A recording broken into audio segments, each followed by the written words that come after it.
மனம் கவர்ந்த பாடல்கள் அடங்கிய கீபேட் கார்வா மொபைல்.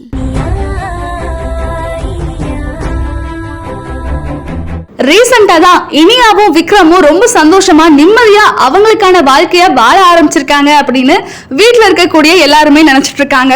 அதுக்குள்ள ஒரு ஆக்சிடென்ட் விஷயமா விக்ரமோட கையில அடிபடுது. ரீசெண்டா வந்த இனியா சீரியலோட ப்ரோமோல என்னாச்சுன்னா, சுபாஷ் கிட்ட போன்ல பேசிக்கிட்டு இருக்காரு விக்ரம். கூடிய சீக்கிரமா அவன் யாரு என்ன அப்படிங்கறத கண்டுபிடிக்கணும், உன்னால முடிஞ்சா பாரு, இல்ல நானே பாத்துக்கிறேன் அப்படின்னு சொல்றாரு. அதுக்கு சுபாஷ், கொஞ்சம் டைம் கொடுங்க சார், அது என்ன ஏது யாரு எவருன்னு நான் பாத்துக்கிறேன் அப்படின்னு தைரியமா சொல்றாரு. எனக்கு இந்த அடிப்பட்ட கைய பார்க்கும் போதெல்லாம் அவன் ஞாபகமா தான் இருக்கு, கூடிய சீக்கிரம் அவனை கண்டுபிடிக்கிற வழிய பாருங்க அப்படின்னு ஸ்ட்ரிக்டா ஆர்டர் பண்றாரு விக்ரம். விக்ரம கூட்டிட்டு ஹாஸ்பிட்டலுக்கு வந்திருக்காங்க இனியா.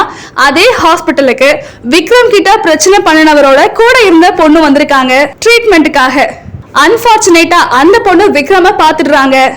சும்மா சாக்கு போக்கெல்லாம் சொல்லிட்டு இருக்காது, உன்னால முடியுமா முடியாதா? கொஞ்சம் டைம் கொடுங்க, அவனை தேடி கண்டிப்பா கண்டுபிடிச்சிட சார். என் கையை பார்க்கும் போதெல்லாம் அவன் ஞாபகம் தான் வருது. எனக்கு அவன் வேணும்.